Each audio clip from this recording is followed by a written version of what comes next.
Janata Dal United की राष्ट्रीय कार्यकारिणी में जब नीतीश कुमार ने यह फैसला किया कि आरसीपी सिंह पार्टी के राष्ट्रीय अध्यक्ष होंगे, तो यह फैसला बिल्कुल अचानक से लिया गया फैसला लगा और किसी को यकीन नहीं हुआ पहले कि आरसीपी सिंह को नीतीश कुमार ने पार्टी की कमान सौंप दी। लेकिन आरसीपी सिंह को जब से कमान मिली तब से पार्टी के अंदर बहुत कुछ बदला है।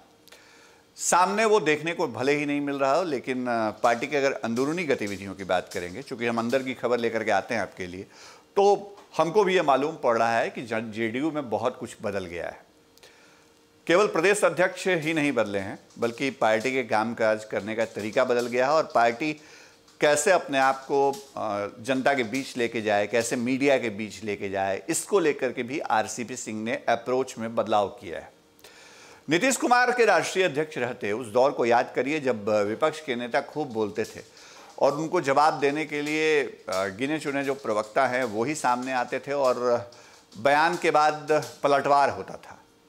लेकिन अब जो बदला हुआ दौर है उसमें आरसीपी सिंह ने अपने प्रवक्ताओं को, पार्टी के नेताओं को खुले तौर पे कह दिया है कि अब पलटवार मत करिए, वार करिए, मतलब हमला करिए। हमला सियासी हो, राजनीतिक हो, राजनीतिक तौर पे सवाल उठाए जाए, इसका ख्याल रखिए।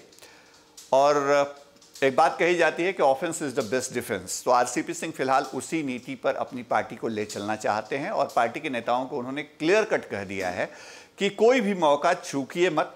अगर विपक्ष के नेताओं के ऊपर सवाल उठाने का आता है, उनकी कोई गलतियां होती हैं या लगता है कि किसी मसले पर उनको घेरा जा सकता है, तो आपको इंतजार करने की जरूरत नहीं है, आप सीधे हमला बोलिए। और वो देखिए, वो फर्क हम देख भी रहे हैं।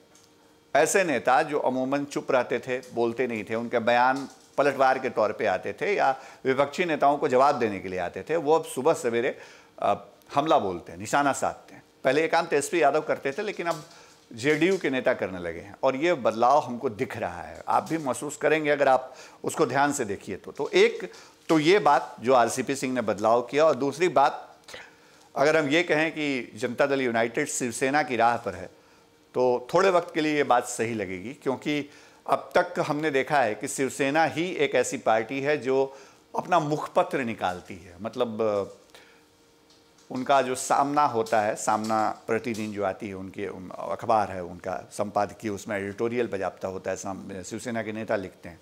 संजय राउत उसको देखते हैं। फिलहाल एक समय था जब उद्धव ठाकरे देखा करते थे, लेकिन उद्धव ठाकरे आज महाराष्ट्र के मुख्यमंत्री हैं, तो ये जिम्मेदारी अब संजय राउत उठाते हैं। तो अब जनता दल यूनाइटेड ने तय किया है कि वो भी अपना मुखपत्र निकालेगी और आज जब ये खबर आपको हम बता रहे हैं तो इसी दिन इसकी शुरुआत होने वाली है। मतलब आरसीपी सिंह इसकी लॉन्चिंग करेंगे और जो जनता दल यूनाइटेड का मुखपत्र है उसको जेडीयू संधान का नाम दिया गया है। मतलब हर अपडेट जो पार्टी से जुड़ा हुआ है वो इस मुखपत्र में आएगा और इसको बजाबता मुखपत्र ही बोला जाएगा, जो जेडीयू का मुखपत्र होगा। इसमें नीतीश सरकार के कामकाज की चर्चा होगी, इसमें इसकी चर्चा होगी कि पार्टी के कौन से नेता, संगठन के कौन से लोग कैसे काम कर रहे हैं। बिहार की अन्य खबरें भी होंगी, लेकिन जेडीयू क्या कर रहा है सामाजिक तौर पे, राजनीतिक तौर पे, इसकी चर्चा होगी। मतलब ये बदलाव दिखेगा आपको और ये बदलाव दिख रहा है आरसीपी सिंह के नेतृत्व में, तो हम उसकी चर्चा कर रहे हैं।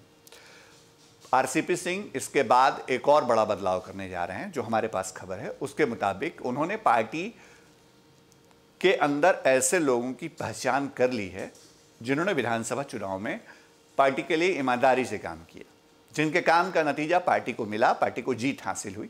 हालांकि 43 सीटों पर ही उनके उम्मीदवार जीते, लेकिन इन 43 सीटों पर जिन पार्टी के कार्यकर्ताओं और नेताओं ने एड़ी चोटी का जोड़ लगाया, उसको या उन नेताओं को, कार्यकर्ताओं को अब इनाम मिलने की बारी है। इंतजार करिए, क्योंकि अब आयोग से लेकर के जिला 20 सूत्री कमेटी और जो दूसरे पद हैं जो सरकार की तरफ से दिए जाते हैं, उन पदों पर ऐसे नेताओं को बैठने की तैयारी है। आरसीपी सिंह ने बाकायदा लिस्ट तैयार कर ली है और हमारी जानकारी के मुताबिक जो हमारे सूत्र हैं जेडीयू के अंदर, वो हमको बता रहे हैं कि अब लॉटरी लगने वाली है ईमानदार नेताओं और कार्यकर्ताओं की। इस लॉटरी में थोड़ा बहुत सामाजिक समीकरण का और जातीय समीकरण का ख्याल तो रखा ही जाएगा, क्योंकि जेडीयू ने अपने फैसलों से ये बता दिया है कि वो किस समीकरण के साथ आगे राजनीति करने वाली है बिहार में। लेकिन मिजाज बदला है, सियासत का और सियासत करने का। आरसीपी सिंह के नेतृत्व में बहुत कुछ अभी और बदलेगा, वो तमाम अपडेट भी आपके लिए लाएंगे। लेकिन फिलहाल बड़ी खबर आपको बता रहे थे कि अब जेडीयू भी शिवसेना की तर्ज पर अपना मुखपत्र निकालने जा रहा है। पार्टी के राष्ट्रीय अध्यक्ष आरसीपी सिंह आज शाम 4 बजे इसकी लॉन्चिंग करने वाले हैं जेडीयू कार्यालय के कर्पूरी सभागार में। इंतजार करिए, आरसीपी सिंह इस मुखपत्र को लॉन्च करते वक्त क्या कहते हैं, वो भी खबर आपके लिए लाएंगे। बने रहिए फर्स्ट बिहार झारखंड के साथ। नमस्कार।